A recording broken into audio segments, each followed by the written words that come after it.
Hello everyone and welcome to my channel. এখন আমি যে বিষয়টা নিয়ে কথা বলবো সেটা হচ্ছে ভয়াল সিনেমা। এই সিনেমাটার আসতে চলেছে 29শে নভেম্বর। তো এটা বাংলাদেশে মুক্তি পেতে চলেছে। তো এই পোস্টারটা আমার কাছে কিন্তু একটু ইউনিক পোস্টার মনে হচ্ছে।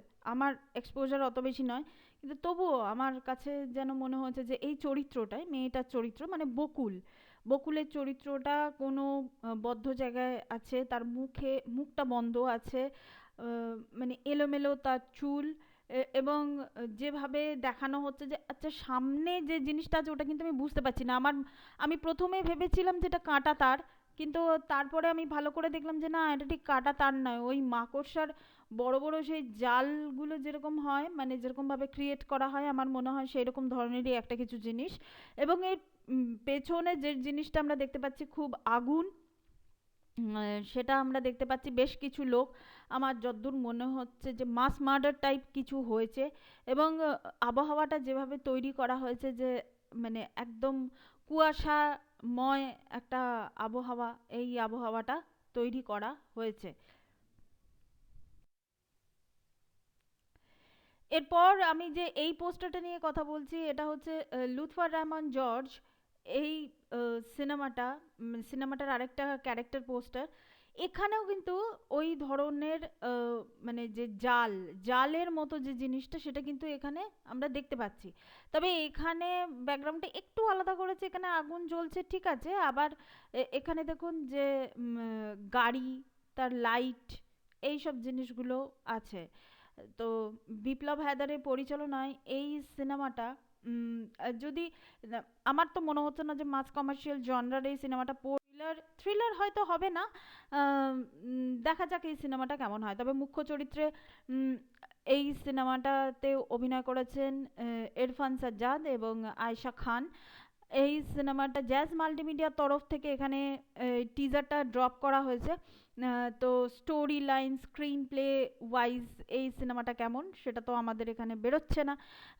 তো সেই হিসাবে তো আমি বলতে পারবো না। তো এনিওয়ে কোনো দিন যদি বাংলাদেশের কোনো ওটিটি প্ল্যাটফর্মে যদি এই সিনেমাটা আসে তাহলে ডেফিনেটলি আমি এই সিনেমাটা নিয়ে আমি কথা বলবো।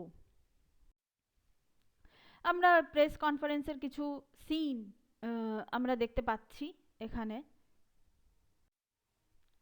এছাড়া উম, যে জিনিসটা নিয়ে এখানে কথা বলা হয়েছে সেই জিনিসটা হচ্ছে যে এখানে আমরা মূলত ইরফান সাজ্জাদের ক্যারিয়ার সম্পর্কে আমরা কথা বলবো। সেটা হচ্ছে যে তিনি মডেল কাম অ্যাক্টর, মানে এই ব্যাকগ্রাউন্ড থেকেই তিনি উঠে এসেছেন। মানে একটা রিয়েলিটি শো হয়েছিল, সেটা হচ্ছে ফেয়ার অ্যান্ড হ্যান্ডসাম যে রিয়েলিটি শো, সেখানে তিনি মানে উইনার ছিলেন। উম, এবং তার পরবর্তীকালে তিনি যেসব কাজগুলো করেছিলেন, যেমন ইউটার্ন, ইউটার্ন বলে নাকি, এটা আমি শুনেছি, এটা আমার শোনা কথা, ইউটার্ন বলে নাকি ভালো সিনেমা ছিল। 2016 সালে মানে তিনি আরও কিছু কাজ করেছেন। মন জানে না মনের ঠিকানা, এই কাজটা তিনি করেছেন। এছাড়া আরও যে যে কাজগুলো তিনি করেছেন সেগুলো বেশ উল্লেখযোগ্য কাজ। তবে ওনার কিন্তু টিভি শোজের সংখ্যা কিন্তু অনেক অনেক বেশি। মানে আমার দেখে যতটুকু মনে হলো টিভি শোজের সংখ্যা বেশি। এছাড়া 2017 সালে যে সিনেমাটা উনি করেছিলেন, দুটো সিনেমা, একটা হচ্ছে তুমি রবে নীরবে এবং ভালোবাসা, এ, ভালোবাসা এই মনি হয়, না ভালোবাসা এমনই হয়, সরি অ্যাবাউট দ্যাট। এবং 2018 সালে ইতি তোমার ঢাকা, নুয়াজ হুমায়ুনের পরিচালনায় এই সিনেমাটা তিনি করেছিলেন। এবং শর্ট ফিল্মসের মধ্যে যে যে জিনিসগুলো আছে, 2020 সালে কমিটমেন্ট, এই সিনেমাটা তিনি করেছিলেন। এক ভাই চম্পা 2021 সালে, কি একটা অবস্থা, প্রক্সি 2021 সালের, তারপর ঝিলিক 2021 সালে। তবে আমার যেটা দেখে যেটা মনে হলো যে ওনার শর্ট ফিল্ম এবং টিভি শোজের সংখ্যা বেশি, ওনার সিনেমার সংখ্যাটা অনেকটা কম। তো দেখা যাক শর্ট ফিল্মসগুলো যদি আমি দেখে উঠতে পারি তাহলে ডেফিনেটলি এক এক করে ওনার বিষয় আমি কথা ডেফিনেটলি আমি বলবো। এরপর আমি যে বিষয়টা নিয়ে কথা বলতে চাই এটা কিন্তু এই সিনেমাটা রিলেটেড নয়, এটা হচ্ছে নাটক রিলেটেড। সেটা হচ্ছে যে আমি একটা প্রোডাকশন, এটা কিন্তু নাটকের প্রোডাকশন হাউস, এটা কিন্তু সিনেমার নয়।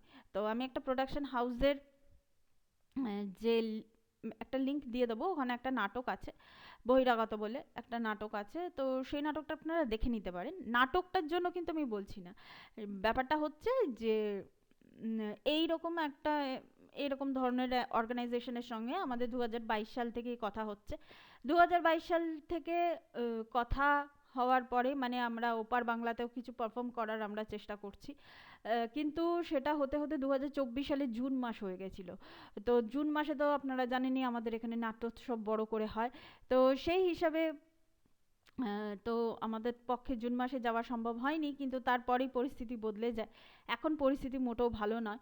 তো এইরকম মানে প্রোডাকশন হাউসের সঙ্গে আমরা দুদিন আগে কথা বলেছি, তো তারা বলছেন যে হ্যাঁ 2026 সালে একটা টেন্টেটিভ ডেট পাওয়া যেতে পারে, কিন্তু এই ধরনের পরিস্থিতিতে এখন বেসিক্যালি কীরকম পরিস্থিতি আছে না আছে ওই সব সমস্ত কিছু জেনে তারপর কিন্তু ব্যবস্থা নেওয়া যেতে পারে যে 2026 সালে আমরা সেখানে যাচ্ছি।